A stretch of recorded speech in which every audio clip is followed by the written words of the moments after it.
তো আমার আল্লাহ বলছেন হুদাল্লিল মুত্তাকিন।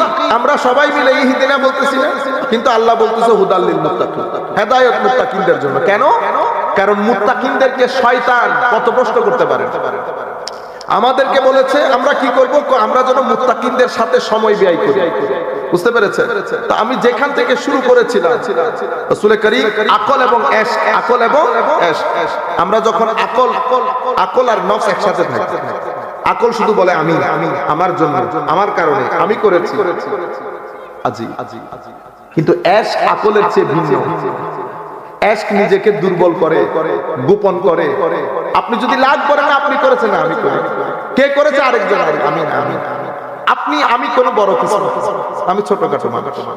তো এশকের মানুষ এটা আসমানে উপরে থাকে, কিন্তু যেহেতু আমি বলে, তা আপনি বলতে আমার মতো।